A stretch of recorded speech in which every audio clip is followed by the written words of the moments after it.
Hi golden girl family, எல்லாரும் எப்படி இருக்கீங்க? இன்னைக்கு நம்ம ஒரு சூப்பரான வீடியோ தான் பார்க்க போறோம். அதாவது நம்ம சப்ஸ்கிரைபர் சிஸ்டர் ஒருத்தங்க இயரிங்ஸ் எப்படி நிறைய சேவ் பண்ணலாம், அதுக்கான டிப்ஸ் எல்லாம் சொல்லுங்க அப்படின்னு சொல்லிட்டு கேட்டிருந்தாங்க. இப்ப இருக்கிற கோல்ட் ரேட்டை பொறுத்த வரைக்கும் நம்மளால சிட்டுல கூட ஒரு 1000 2000 அந்த ரேஞ்சில தான் சேவ் பண்ண முடியுது. நமக்கும் சரி, நமக்கு பெண் குழந்தை இருக்காங்கன்னா இந்த மாதிரி இயரிங்ஸ் எல்லாம் சேவ் பண்ணி வச்சா கூட நம்ம பசங்க பெரியவங்களானா கூட இதெல்லாம் நம்ம ஒன் டைம்ல போட்டு ஒரு பெரிய ஜுவல்லரியா கூட வாங்கிக்க முடியும். ஸோ வீடியோக்குள்ள போறதுக்கு முன்னாடி உங்க எல்லாருக்குமே ஒரு முக்கியமான விஷயம் சொல்றேன். என்னன்னா, லாஸ்ட் வீடியோல நமக்கு ஒரு யூடியூபர் சிஸ்டர் கமெண்ட் பண்ணியிருந்தாங்க. அவங்க யூசுவலாவே நம்ம சேனல் பாக்குறவங்க தான். அவங்களுக்கும் கிட்டத்தட்ட 5K சப்ஸ்கிரைபர்ஸ் வச்சிருக்காங்க. அவங்க இந்த வீடியோ நல்லா இருக்கு அந்த மாதிரி சொல்லிட்டு கமெண்ட் பண்ணியிருந்தாங்க. அவங்க கமெண்ட்டுக்கு கீழே நம்ம சப்ஸ்கிரைபர் சிஸ்டர் ஒருத்தங்க என்ன பண்ணிருந்தாங்கன்னா, இந்த மாதிரி நீங்க போடுற இன்ஃபர்மேஷன்ஸ் எல்லாமே ராங்கா இருக்கு, உங்களை நான் அன்சப்ஸ்கிரைப் பண்ணிட்டேன், உங்க வீடியோஸ் நான் பாக்குறது இல்ல அப்படின்னு மாதிரி ஹார்ஷா கமெண்ட் பண்ணிருந்தாங்க. அந்த சிஸ்டர் அழற மாதிரி இமோஜிஸ் போட்டு வச்சிருந்தாங்க. ஆனா எனக்கு பார்த்த உடனே ரொம்ப மனசு கஷ்டமா இருந்தது. அவங்க நம்ம சேனல்ல ஒரு ஃப்ரெண்ட்லியா ஒரு கமெண்ட் போட வந்த போது இப்படி அவங்களை ஹர்ட் பண்ற மாதிரி ஒரு கமெண்ட் வந்தோடனே எனக்குமே ரொம்ப கஷ்டமா இருந்தது. நீங்க இப்ப என்ன பண்ணுவீங்கன்னா, இமீடியட்டா அந்த வீடியோவை பாஸ் பண்ணிட்டு அந்த கமெண்ட் யாரு, அந்த யூடியூபர் யாரு அப்படின்னு சொல்லிட்டு போய் தேடாதீங்க. ஏன்னா நான் அதை டெலீட் பண்ணிட்டேன். ஒரு பப்ளிக் ஃபாரம்ல நம்ம கமெண்ட் பண்ணும்போது அதை நிறைய பேர் பார்ப்பாங்க. அதனால அந்த யூடியூப் சேனலுக்கு ப்ராப்ளம் வரும். அந்த சிஸ்டர் பாத்தீங்கன்னா குழந்தை வச்சுட்டு தான் அவங்களும் வீடியோ போடுறாங்க. அவங்களும் மிஸ்டேக்ஸ் பண்றதுக்கு வாய்ப்புகள் இருக்கு. அதை நம்ம கொஞ்சம் நாசூக்கா சொல்லியிருக்கலாம் அப்படின்னு சொல்லிட்டு நான் ஃபீல் பண்றேன். ஈவன் இந்த சப்ஸ்கிரைபர் சிஸ்டருமே நம்ம சேனல்ல நிறைய நல்ல நல்ல கொஸ்டின்ஸ் எல்லாம் கேட்டிருக்காங்க. அவங்களுக்கான வீடியோஸும் போட்டிருக்கேன். அதனால அவங்களையும் நம்ம தப்பு சொல்ல முடியாது. இந்த மாதிரி நம்ம ஒரு பொது வெளியில அந்த சிஸ்டரை பத்தியோ அவங்க சேனலை பத்தியோ சொல்லும் போது அந்த சேனல் மேல நமக்கு ஒரு பேட் இம்ப்ரெஷன் வரும். அது அவங்களோட எதிர்காலத்தையுமே பாதிக்கும். அவங்களோட கண்டென்ட்ஸ் தப்பா இருக்கு அப்படின்னு தோணுச்சுன்னா நீங்க சைலண்டா கூட அன்சப்ஸ்கிரைப் பண்ணலாம். அதை விட்டு நம்ம ஸ்ட்ரைட்டா சொல்லும் போது அவங்க மனசுமே ரொம்ப கஷ்டப்படும். அது கொஞ்சம் நீங்க மாத்திக்கணும் அப்படின்ட்டு நான் சொல்றேன். லாஸ்ட் வீடியோல நமக்கு பவித்ரா அப்படின்ற சிஸ்டர் தேங்க் பண்ணி மெயில் அனுப்பிச்சிருந்தாங்க. ரொம்ப கரெக்டான சொல்யூஷன் எனக்கு கொடுத்துருக்கீங்க. நான் கண்டிப்பா இந்த மெத்தட யூஸ் பண்ணி 55 பவுண்ட் கிட்ட சேர்த்துட்டு உங்களுக்கே நான் மெயில் பண்ணி சொல்லுவேன் அப்படின்னு சொல்லியிருந்தாங்க. ரொம்ப ஹாப்பியா இருக்கு. உங்களுக்கு இந்த மாதிரி யூஸ்ஃபுல்லா வீடியோஸ் வேணும் அப்படின்னா நீங்க மறக்காம நம்ம சேனலை சப்ஸ்கிரைப் பண்ணுங்க. ஏதாவது டவுட்ஸ் இருந்தாலும் நீங்க கமெண்ட் செக்ஷன்ல கேளுங்க.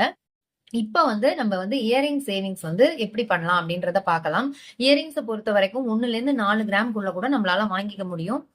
இதுல ஃபர்ஸ்ட் மெத்தட் உங்க எல்லாருக்குமே தெரிஞ்சதுதான் கோல்டு சிட்டு ஸ்கீம். இப்ப பாத்தீங்கன்னா ஒரு கிராம் 9700 தாண்டி போயிட்டு இருக்கு.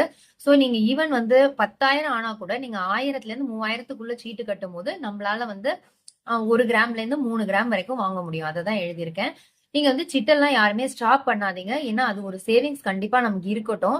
நீங்க சிட்டை ஸ்பிளிட் பண்ணி மட்டும் கட்டிட்டு வாங்க. 3000 கட்டுறீங்கன்னா 3 1000 ரூபாய் சீட்டு அந்த மாதிரி கட்டினீங்கன்னா ரேட்டு கம்மியா இருக்கும் போது ஒரு சீட்டை கட்டி முடிச்சிடுங்க. அதே மாதிரி ஒரு 10 தேதிக்குள்ள அடுத்த சீட்டு கட்டுறது அந்த மாதிரி ஏதாவது ஒரு மெத்தட் ஃபாலோ பண்ணி நீங்க கட்டிடுங்க.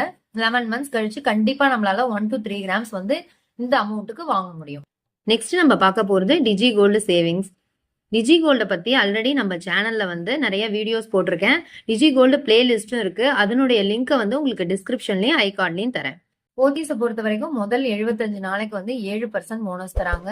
அடுத்த 75 டேஸ்க்கு 5%, அதுக்கப்புறம் 3% அண்ட் லாஸ்ட் 75 டேஸ்க்கு 1% போனஸ் தராங்க. ஃபர்ஸ்ட் 150 நாட்களுக்குள்ள மேக்சிமம் நீங்க சேவ் பண்ணிக்கலாம். இந்த மாதிரி டிஜி கோல்டு சேவிங்ஸ்ல உங்களுக்கு என்னன்னா நீங்க நிறைய கிராம்ஸ் சேமிக்கும் போது அதுக்கு வேஸ்டேஜ் இருக்கு அண்ட் ஜிஎஸ்டி எல்லாமே அப்ளிகபிளா இருக்கு. கம்மியான கிராம்ஸ் இருக்குன்னா நீங்க இயரிங்ஸ், ரிங்ஸ், பெண்டன்ஸ் அந்த மாதிரி கூட சூஸ் பண்ணலாம். பட் வேஸ்டேஜ் இருக்கும் தான். நமக்கு இந்த பெனிஃபிட்ஸ்ல அது டேலி ஆயிடும். முதல் ஒண்ணு என்னன்னா நமக்கு ஆவரேஜ் ரேட்ல தான் நம்ம சேவ் பண்றோம். அதாவது உங்களுக்கு 9500லயும் நீங்க கட்டிருக்கலாம், 8500 அந்த மாதிரி ஒரு ஆவரேஜான ரேட்ல நீங்க கோல்டு சேவ் பண்ணிருப்பீங்க. அது ஒரு பெனிஃபிட். பிளஸ் இவங்க கொடுக்குற இந்த போனஸும் நமக்கு ஒரு பெனிஃபிட் தான். அதனால நீங்க இயரிங்ஸ்லாம் இந்த மெத்தட யூஸ் பண்ணி கூட வாங்கிக்கலாம். சோ உங்கள்ட்ட எப்பெல்லாம் காசு இருக்கோ அப்பெல்லாம் நீங்க டிஜி கோல்டு சேவிங்ஸ் ஸ்டார்ட் பண்ணிக்கோங்க. இது கண்டிப்பா உங்களுக்கு யூஸ்ஃபுல்லான மெத்தட் தான். சில ஊர்கள்ல போத்தீஸ் டிஜி கோல்டு இல்லாதவங்க தங்கமயில் டிஜி கோல்ட நீங்க எடுத்துக்கலாம். இதுல கொஞ்சம் பெனிஃபிட் கம்மி தான் போத்தீஸை விட. ஆனா கண்டிப்பா இது நம்ம சேவிங்ஸ்க்கு யூஸ் பண்ணிக்கலாம். தேர்டா நம்ம பார்க்க போறது பீமானுடைய நோ வேஸ்டேஜ் ஆஃபர். இந்த ஆஃபரை யூஸ் பண்ணி நம்ம நிறைய இயரிங் சேவ் பண்ண முடியும். இதுல என்ன 2 அட்வான்டேஜ் இருக்குன்னா, ஒண்ணு வேஸ்டேஜ் இல்லாம வாங்க முடியும். இன்னொன்னு என்னன்னா கோல்டு ரேட் மார்க்கெட் ரேட்டை விட 200ல இருந்து 300 ரூபாய் இவங்க கம்மியா தருவாங்க. நம்ம சேனல்ல என்னோட கசின் வாங்கின இயரிங் சொல்லிட்டு நான் உங்களுக்கு ஒரு வீடியோ போட்டிருக்கேன். சோ ஆன்லைன்ல இருக்கு அப்படின்னு சொல்லிட்டு நீங்க யாரும் பயப்பட வேண்டாம். அந்த வீடியோனுடைய லிங்க் உங்களுக்கு நான் டிஸ்கிரிப்ஷன்ல தரேன். இதுவும் வந்து ஒரு நல்ல மெத்தட் தான் இயரிங்ஸ்க்குலாம். ஏன்னா நம்ம வந்து பெரிய நகையா வாங்குறதுக்கு நமக்கு கொஞ்சம் பயமா இருக்கு அப்படின்னா, நீங்க இயரிங்ஸ் எல்லாம் கூட போட்டு வாங்கிக்கலாம் இதுல. அடுத்து நம்ம பார்க்க போறது ஆஃப்லைன். அதாவது நம்ம கடைகள்ல குடுக்குற ஆஃபர்ஸ யூஸ் பண்ணி வாங்கலாம். ஏன்னா சில பேர் வந்து ஆன்லைனுக்கு வந்து யூஸ் பண்ண தெரியாதுல்ல. அவங்க எல்லாம் என்ன பண்ணலாம்னா, இப்போ நமக்கு அடுத்தது பாத்தீங்கன்னா தீபாவளி வரும். அந்த டைம்ல வந்து ஃபிளாட் 50% ஆஃபர், வேற சில ஆஃபர்ஸ்லாம் வந்து வேஸ்டேஜ்ல குடுப்பாங்க. அந்த மாரி டைம்லயே நம்ம வந்து வாங்கிக்கலாம். இதுல பாத்தீங்கன்னா, இப்ப ஃபார் எக்ஸாம்பிள் 18% இருக்கு ஒரு இயரிங்னா, நீங்க வந்து ஒரு 8 to 9%லயே வந்து வாங்கிக்க முடியும். பாதி வேஸ்டேஜ்லயே. சோ அதுல வந்து ஓரளவு ப்ராஃபிட் நமக்கு வந்து இருக்கு. நம்ம சேனல்ல நான் கண்டிப்பா வந்து ஆஃபர் வரும்போதெல்லாம் உங்களுக்கு சொல்லுவேன். நம்ம சப்ஸ்கிரைபர்ஸ் யாருமே வந்து நீங்க ஆஃபர்ஸ் எதுவுமே மிஸ் பண்ண மாட்டீங்க. அண்ட் வந்து அடுத்தது நம்ம பார்க்க போறது கோல்டு காயின் சேவிங்ஸ். காயின வந்து நீங்க வந்து ஒரு இயர்ரிங்காவோ, ஒரு ரிங்காவோ மாத்தும்போது நம்ம வேஸ்டேஜ் குடுக்குறோமே அப்படின்னு சொல்லிட்டு நீங்க நினைக்கலாம். பட் வந்து நீங்க உடனே வந்து மாத்தக்கூடாது. மாசத்துக்கு இன்னொரு மாசத்துக்குமே வந்து ஒரு கிராம்ல இவ்வளவு ப்ராஃபிட் வரும்போது நமக்கு ஒரு 2, 3 இயர்ஸ் வெயிட் பண்ணி அத வந்து ஜுவல்லரியா கன்வெர்ட் பண்ணும்போது பெருசா நமக்கு வந்து லாஸ்லாம் எதுவும் இருக்காது. அண்ட் லாஸ்டா நான் சொல்ல போற மெத்தட் என்னன்னா, லோக்கல் ஷாப்ஸ்லயுமே வந்து நீங்க 916 HUID இருக்கா? அந்த மாரி நீங்க பார்த்து கூட இயரிங்ஸ்லாம் வாங்கிக்கலாம். கம்பேரிட்டிவ்லி நீங்க வந்து பெரிய ஷாப்ப விட இங்கலாம் வந்து உங்களுக்கு லோ வேஸ்டேஜ் இருக்கும். பட் வந்து குவாலிட்டில வந்து நீங்க பார்த்துக்கணும். அந்த 916 BAS, HUID எல்லாமே கரெக்ட்டா இருந்ததுன்னா, நீங்க வந்து தாராளமா லோக்கல் ஷாப்ஸ்லயும் வாங்கிக்கலாம். சில ஷாப்ஸ்லாம் பார்த்தீங்கன்னா 10% குள்ளேயே தான் வரும் வேஸ்டேஜ். அந்த மாரி ஷாப்ஸ் கூட நீங்க சூஸ் பண்ணி வாங்கிக்கலாம். சோ இப்போ நம்ம வந்து இந்த வீடியோல 6 மெத்தட் வந்து நான் உங்களுக்கு சொல்லியிருக்கேன். அத யூஸ் பண்ணி எப்படி நெறைய இயரிங் கலெக்ஷன்ஸ் வாங்கலாம் அப்படின்னு சொல்லிட்டு. சோ கண்டிப்பா இந்த வீடியோ உங்களுக்கு யூஸ்ஃபுல்லா இருக்கும் அப்படின்னு நினைச்சீங்கன்னா, மறக்காம ஒரு லைக் பண்ணி, ஷேர் பண்ணி, சப்ஸ்கிரைபும் பண்ணுங்க. தேங்க் யூ ஃபார் வாட்சிங்.